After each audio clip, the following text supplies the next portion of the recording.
అందరికీ నమస్కారం. మనం అధ్యాయం 41 ఒక యోగి ఆత్మకథ యొక్క చాప్టర్ 41లో ఉన్నాం. దక్షిణ భారత విహారయాత్ర. ఈ వీడియో ద్వారా మనం ఏం తెలుసుకోవచ్చు అంటే, మన యోగానంద గారు వాళ్ళ యొక్క శిష్యులతో విహారయాత్ర చేశారనమాట. ఆ విహారయాత్ర యొక్క విశేషాలు ఈ వీడియోలో మనం తెలుసుకోవచ్చు. యోగానంద గారికి 2 శిష్యులు కదా. మిస్ బ్లెడ్షీ ఏమో కలకత్తాలో యోగానంద గారి యొక్క బంధువుల ఇంట్లో ఉండిపోయారు. ఇక శ్రీ రైట్ యోగానంద గారు మైసూర్ రాజ్యం వెళ్ళారనమాట. వాళ్ళు ఎందుకు వెళ్ళారు అంటే, అక్కడ యువరాజు శ్రీ కటీం రవ నరసింహరాజు ఒడయారు. సో ఆయన మహారాజు గారు ఒక మహారాజు వంశులు అనమాట, వారసులు అనమాట. సో ఆయన ఇన్వైట్ చేశారు. ఎప్పుడంటే 1935 నవంబర్ నెల అనమాట. నవంబర్లో రాజుగారు వీళ్ళని ఇన్వైట్ చేయడం వల్ల వీళ్ళు మైసూరు వెళ్ళారు. అక్కడ ఫస్ట్ 1 వీక్ కూడా మన యోగానంద గారు అక్కడ ఉన్నటువంటి యూనివర్సిటీస్లో, కాలేజెస్లో, ఇంటర్మీడియట్ కాలేజెస్లో, హై స్కూల్స్లో కొన్ని లెక్చర్స్ ఇచ్చారనమాట. ఇక్కడ బెంగళూరులో కానీ అట్లా వెళ్ళి లెక్చర్స్ ఇచ్చారు.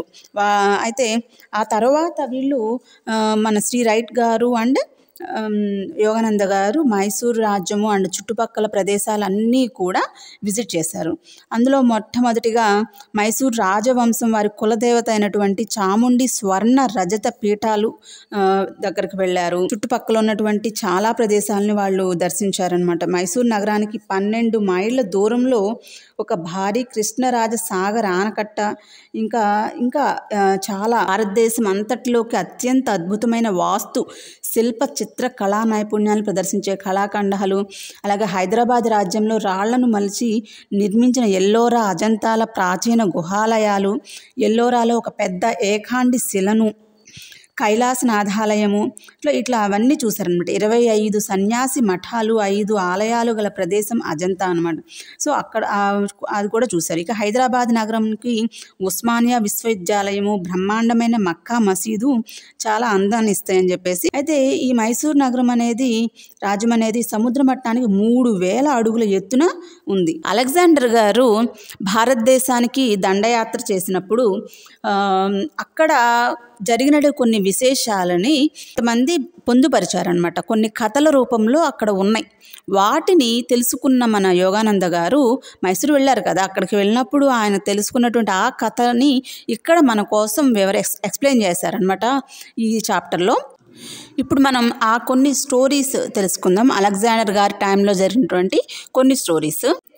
అలెగ్జాండర్ గారికి జనరల్గా యోగులు అన్న, సాధు పురుషులు అన్న చాలా ఇంట్రెస్ట్ అనమాట.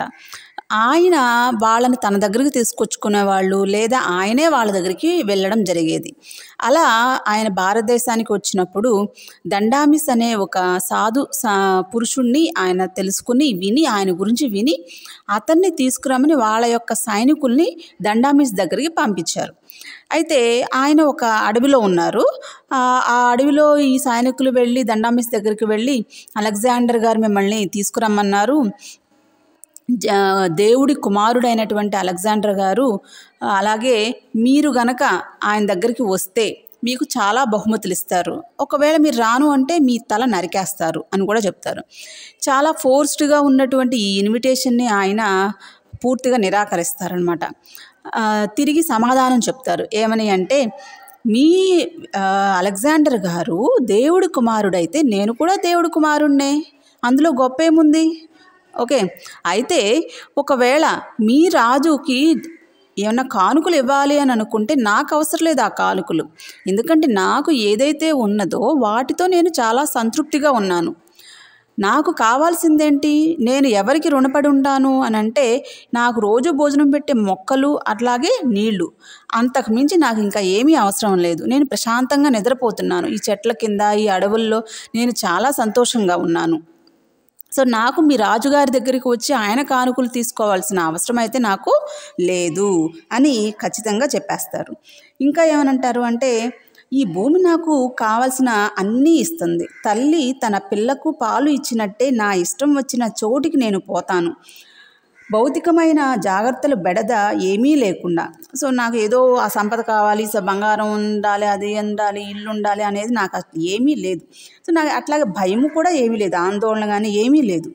ఒకవేళ నా తల నరికేస్తానన్నారు కదా, నా తల నరికేసిన ఈ శరీరం ఇక్కడే ఉంటుంది, కానీ నా ఆత్మ ఎప్పటికీ నాశనం కాదు. అది మళ్ళీ మూలకాలతో తయారైనటువంటి ఈ శరీరం అనేది భూమిలోనే కలిసిపోతుంది.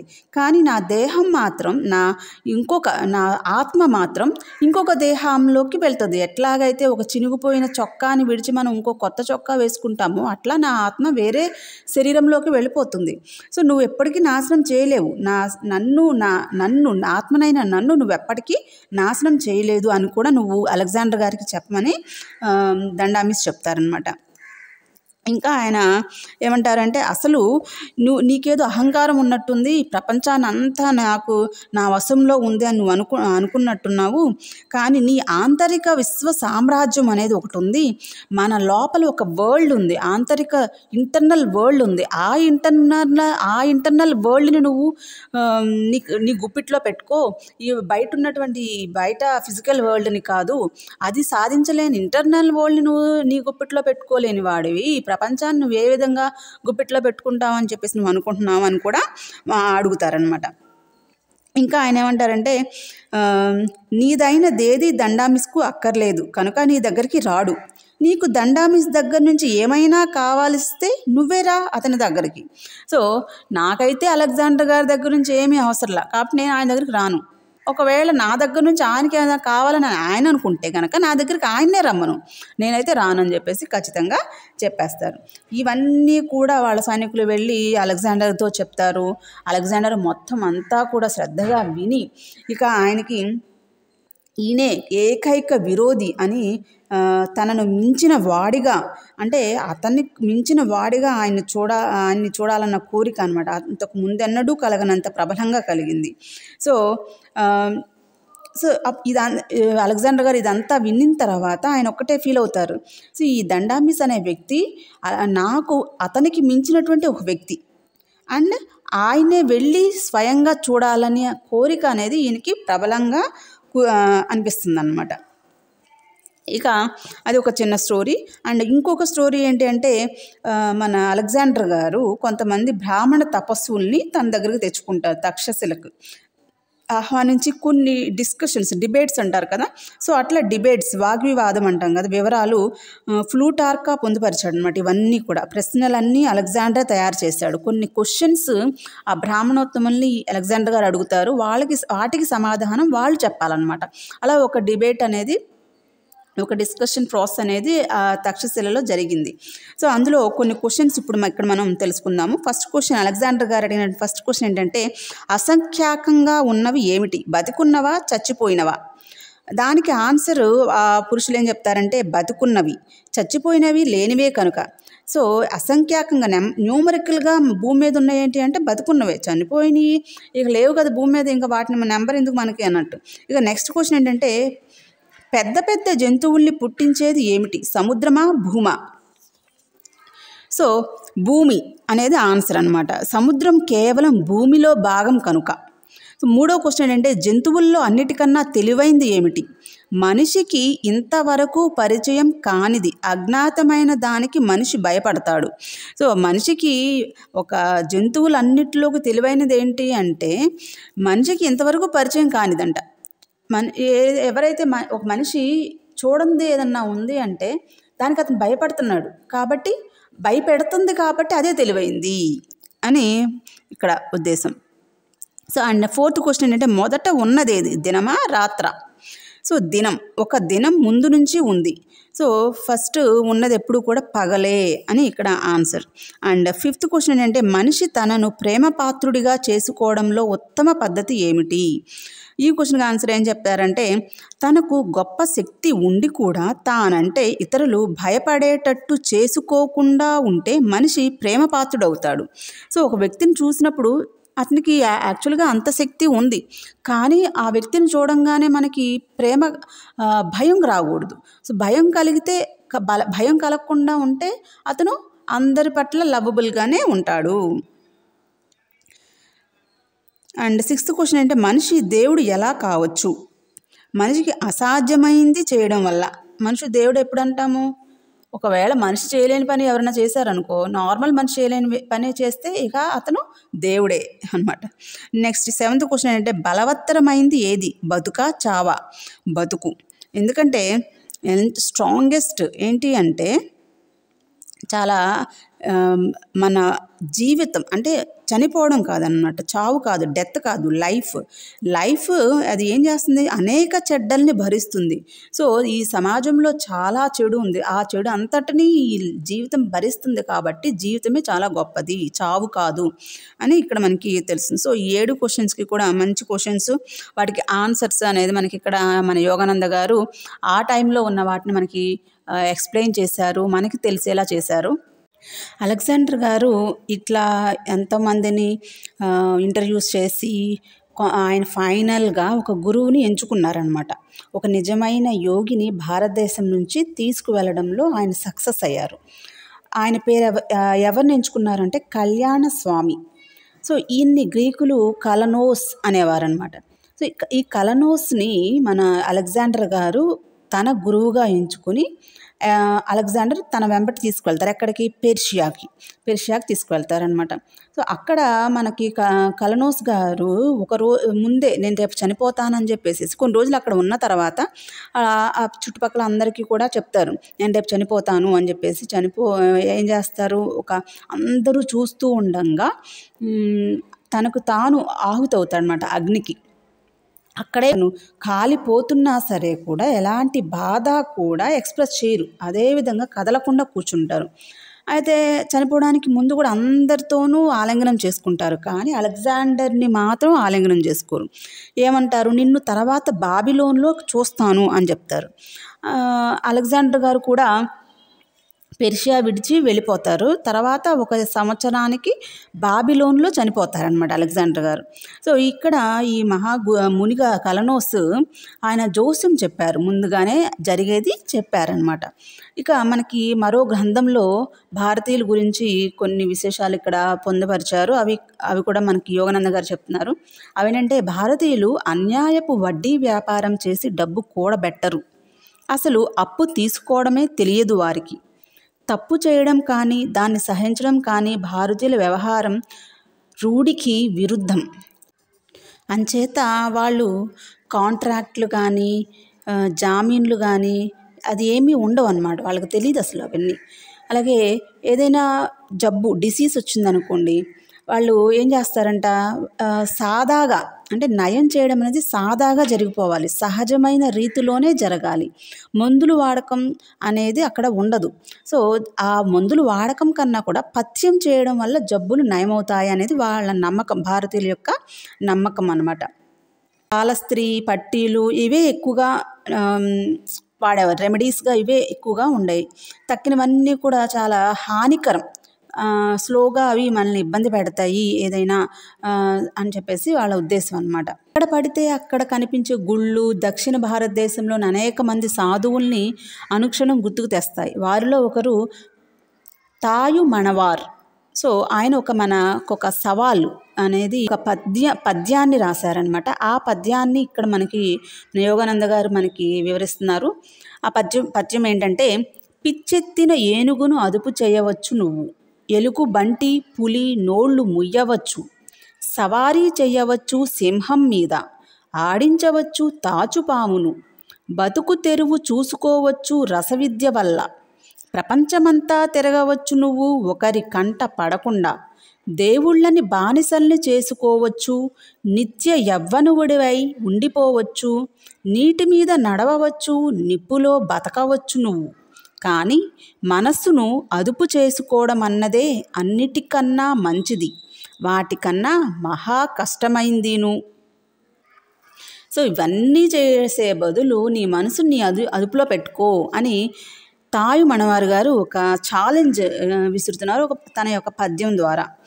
ఇంకా గొప్ప ధర్మశాస్త్రవేత్త అయినటువంటి మనువు ఏర్పరిచిన కుల వ్యవస్థ పుట్టు పూర్వోత్తరాలు కూడా ఇక్కడ యోగానంద గారు మన కోసం పొందుపరిచారు.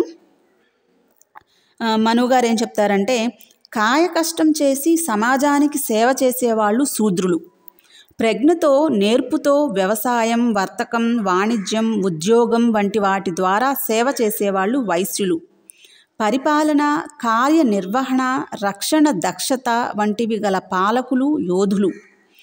చింతనాపరులు, ఆధ్యాత్మికోత్తేజం పొందిన వాళ్ళు, దాన్ని అందించేవాళ్ళు బ్రాహ్మణులు. ఒకళ్ళు ఎలాంటి వాళ్ళు అనేది శీలము, నడవడిక మాత్రం నిర్ణయిస్తుంది అని మహాభారతంలో ఉందంట. అది మనువు గారు ఇక్కడ చెప్పారు. అలాగే ఆయన ఇంకేమంటారంటే ఒక వ్యక్తికి ఇంపార్టెన్స్, సమాజంలో ఒక వ్యక్తిని ఏ విధంగా గౌరవం అనేది, రెస్పెక్ట్ అనేది వేటి ద్వారా ఇవ్వాలి.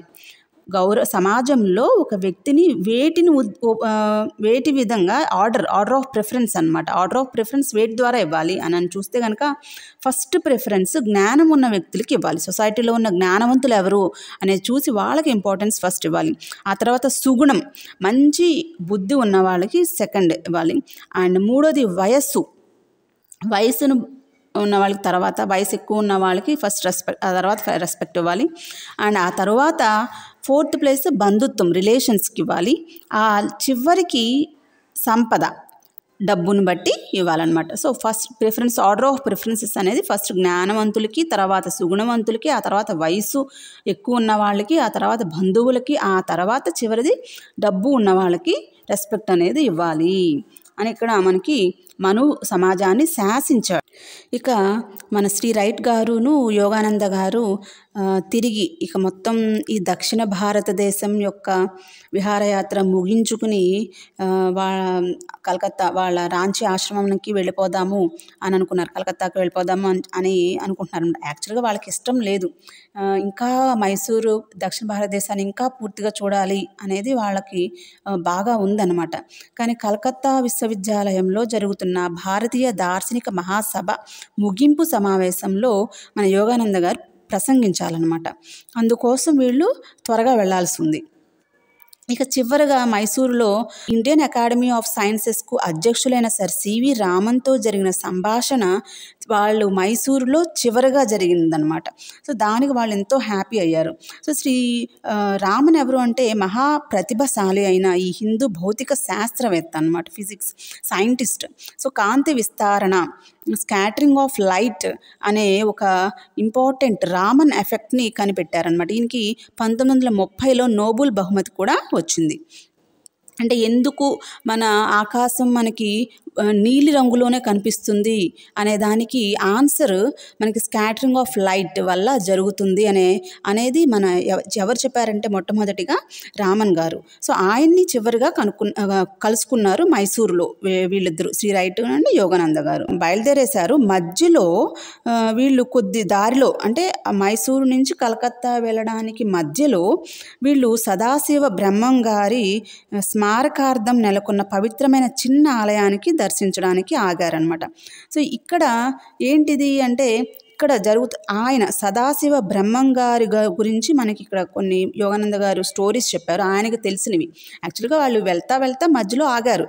మైసూరు నుంచి కలకత్తా వెళ్తే మధ్యలో ఆగారు ఈ సదాశివ బ్రహ్మం గారి యొక్క స్మారక విగ్రహం ఆలయం దగ్గరికి. అక్కడ మనకి ఎక్స్ప్లెయిన్ చేస్తున్నారు అనమాట యోగానంద గారు ఆయన యొక్క కొన్ని స్టోరీస్. ఇప్పుడు ఆ స్టోరీస్ మనం ఇప్పుడు తెలుసుకుందాము. సదాశివ బ్రహ్మం గారి యొక్క కొన్ని స్టోరీస్. ఈయన ఎప్పుడు అంటే 18వ శతాబ్దిలో జీవించున్నాడు మహాయోగి అనమాట. ఆయనకి సంబంధించి ఎన్నో అలౌకిక ఘటనలు ఉన్నాయి. వాటిల్లో కొన్ని చూద్దాము. ఒకటేంటంటే, ఒకనాడు కావేరీ నది ఒడ్డున సమాధిలో సదాశివ బ్రహ్మం గారు ఉన్నారు. నది ఒడ్డున ధ్యానం చేసుకుంటూ కూర్చున్నారనమాట. అయితే హఠాత్తుగా వచ్చిన వరద వచ్చేసింది అనమాట. హఠాత్తుగా ముంచుకు వచ్చేసింది. వరదలో ఈయన కొట్టుకుపోవడం కనిపించింది. సో కొట్టుకుపోయారు. ఆ తర్వాత కొన్ని వారాలకు కోయంబత్తూరు జిల్లాలో కోడిమూడి దగ్గర ఒక మట్టి దెబ్బకు అడుగున లోతుగా కూరుకుపోయి కనిపించారంట. ఊరి వాళ్ళందరూ పారలతో మట్టితో ఊతూ ఉండగా ఆ పారలు ఒంటికి తగిలి ఆ సాధువు లేచి చకచకా నడుచుకుంటూ వెళ్ళిపోయారంట. సో ఇది ఒక అద్భుతమైనటువంటి. ఒకనాడు రాత్రి సదాశివులు ఎక్కడికో వెళ్తూ, అంటే మామూలుగా ఒకరోజు రాత్రి వెళ్తూ ఉండగా సడన్గా సమాధి స్థితిలోకి వెళ్ళిపోయారు. సో ఎక్కడ ఆగారు? ఒక సంపన్న గృహస్థు వడ్ల గాది దగ్గర ఆగారంట. అంటే చాలా ఒక రిచ్ పీపుల్ యొక్క అక్కడ ఇంటి దగ్గర ఆగారు. అక్కడ వాళ్ళ కాపలా కాస్తున్న 3 నౌకర్లు ఉన్నారనమాట. ఆ నౌకర్లు ఏంటి అంటే ఆ సాధువుని చూసి దొంగ అనుకుని కొడదామని చెప్పేసి కర్రలు ఎత్తారంట. అంతే వాళ్ళ చేతులు అలాగే కదలకుండా ఉండిపోయాయి. పైకెత్తి ఉన్న చేతులతో చిత్రమైన విగ్రహాల్లా నిలబడి ఉన్న ఆ ముగ్గురు వేకువవేళ సదాశివ బ్రహ్మంగారు అక్కడి నుంచి వెళ్ళిపోయే వరకు అలాగే ఉండిపోయారు. సో ఆయన లేచి వెళ్ళిపోయేదాకా వాళ్ళ చేతులెత్తి అలాగే బొమ్మల్లాగా ఉండిపోయారంట. ఇదొకటి. అండ్ ఇంకోటి ఏంటంటే మూడోది, సదాశివ బ్రహ్మేంద్రులు కూడా త్రైలింగ స్వామిలాగా బట్ట కట్టుకునేవారు కాదు. ఆయన బట్టలు ఏమీ వేసుకునేవాళ్ళు కాదనమాట, దిగంబరులు. ఒకనాడు పొద్దున ఈ దిగంబర యోగి పరాకుగా ఒక ముస్లిం సర్దారు గుడారంలోకి ప్రవేశించేశారు. అలా ఏదో ఆలోచిస్తే అట్లా వెళ్ళిపోయారంట. ఇద్దరు ఆడవాళ్ళు బెంబేలు పడి కెవ్వు నరిచారు.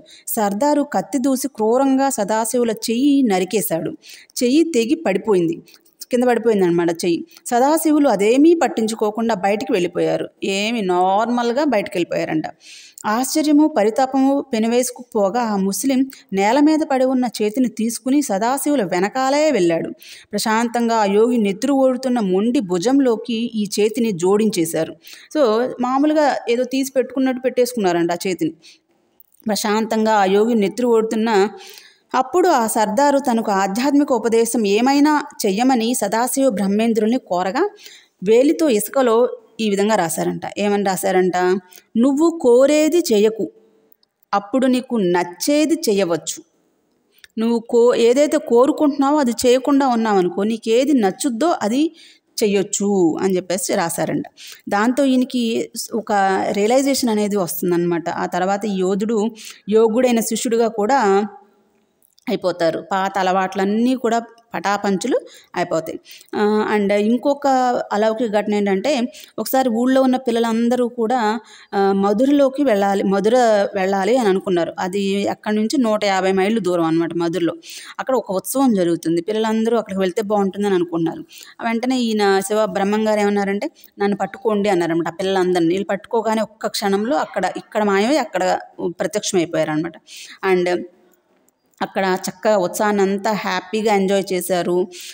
యాత్రికుల మధ్య అందరూ తిరిగేసేసారు. మళ్ళీ ఎలా అయితే వెళ్ళారో అలాగే చాలా ప్రొటెక్టివ్గా వెనక్కి వాళ్ళ ఇళ్ళలోకి పంపించేశారు ఆ పిల్లల్ని. అండ్ పిల్లల చేతుల్లో మధుర మిఠాయిలు ఉండడం, అక్కడ జరిగిన విశేషాలన్నీ పిల్లలు చెప్పడం ఈ తల్లిదండ్రులకి చాలా సర్ప్రైజింగ్గా అనిపిస్తుంది అనమాట. ఇది విని అక్కడ ఉన్నటువంటి ఒక యువకుడు ఇదంతా ఏదో నిజం కాదు అబద్ధం అని చెప్పేసి అవినయంగా అడుగుతారనమాట. ఏమని, సరే నువ్వు పిల్లల్ని అక్కడికి మధుర తీసుకెళ్ళావు కదా, నేను ఇప్పుడు శ్రీరంగం వెళ్ళాలనుకుంటున్నాను, తీసుకెళ్తావా అని చెప్పేసి అడిగితే బ్రహ్మంగారు ఏం చేస్తారు, ఆయన కూడా తీసుకెళ్తారు. మధుర తీసుకెళ్ళినట్టుగానే శ్రీరంగానికి కూడా ఆ యువకుడిని తీసుకెళ్తారు. కానీ అక్కడికి వెళ్ళి వదిలేసి వచ్చేస్తారనమాట. అక్కడ ఇది ఈడ్చుకుంటూ మళ్ళీ ఒంటిగా అతను వెనక్కి రావాల్సి వస్తుందన్నమాట ఒక్కడే. ఈ సదాశివ బ్రహ్మంగారి యొక్క విశేషాలు మనకి ఇక్కడ ఎక్స్ప్లెయిన్ చేశారు. వీళ్ళు వెళ్తూ ఇంకొకటి, యాక్చువల్గా మైసూరు నుంచి కలకత్తా వెళ్తున్నారు కదా, మధ్యలో సదాశివ బ్రహ్మంగారి యొక్క ఆలయంలో ఆగారు. అక్కడ మనకి విశేషాలు చెప్పారు. ఆ తర్వాత అక్కడి నుంచి వాళ్ళు మళ్ళీ అరుణాచలం కూడా వెళ్తారనమాట మధ్యలో. ఆ తర్వాత అక్కడికి వెళ్ళి నెక్స్ట్ అరుణాచలంలో ఎవరిని కలుస్తారు, శ్రీ రమణ మహర్షి గారిని. సో శ్రీ రమణ మహర్షి దర్శనానికి తిరువన్నామలై దగ్గరున్న అరుణాచలం అనే పుణ్యగిరికి యాత్ర చేశారు. ఈయన ఆల్రెడీ పక్కన ఈస్ట్ వెస్ట్ పత్రిక, ఆ ఈస్ట్ వెస్ట్ పత్రిక తెలుసు కదా, ఎవరు రాశారు, మనం ఆల్రెడీ ప్రీవియస్ వీడియోస్ చెప్పుకున్నాం. మన యోగానంద గారు అమెరికాలో ఉండగా ఈస్ట్ వెస్ట్ పత్రికని స్థాపించారు. సో ఆ పత్రిక ఆల్రెడీ రమణ మహర్షి గారు చదువుతున్నారు అన్నమాట. చూపిస్తారు యోగానంద గారు, ఇదిగో ఇవన్నీ నేను ఇప్పుడు చూస్తున్నాను అని చెప్పేసి. ఆయన ఉన్న టైంలో ఎక్కువ శాతం మౌనంగానే ఉన్నారంట. ఈ దక్షిణ భారత మహర్షి ఇలా రాశారు, ద్వంద్వాలు త్రిత్వాలు దేన్నో ఒకదాన్ని పట్టుకు వేలాడతాయి. ఆధారం లేకుండా ఔపించవు అవెన్నడు. ఆ ఆధారం కోసం వెతికితే సడలిపోతాయవి. అక్కడే ఉంది సత్యం, అది చూసిన వాడిక ఊగిసలాడడు. ఈయన ఏం చెప్తారంటే, ఈ మన యొక్క ద్వంద్వాలు అంటే ఏంటి, డ్యువాలిటీ నేచర్, బాధలు సంతోషాలు కష్టాలు ఇవన్నీ ఎలా వస్తున్నాయి, ఏదో ఒక ఆధారం బేస్ ఉండాలి కదా. సో ఆ బేస్ నుండి ఇవన్నీ వస్తున్నాయి. మనం ఏం చేస్తాము, ఈ సంతోషము, దుఃఖము లేదా ఈ డిజైర్స్, కోరికలు వీటినే పట్టుకుంటాం.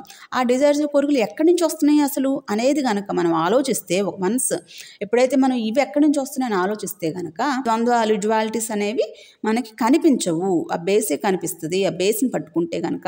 సో అక్కడే సత్యం ఉంది అని చెప్పేసి మన రమణ మహర్షులు చెప్తూ ఉంటారనమాట. సో ఇది మన దక్షిణ భారత విహారయాత్ర. యోగానంద గారు, శ్రీ రైట్ గారు చేసినటువంటి విహారయాత్ర విశేషాలు మీ అందరికీ నచ్చిందనే అనుకుంటున్నాను.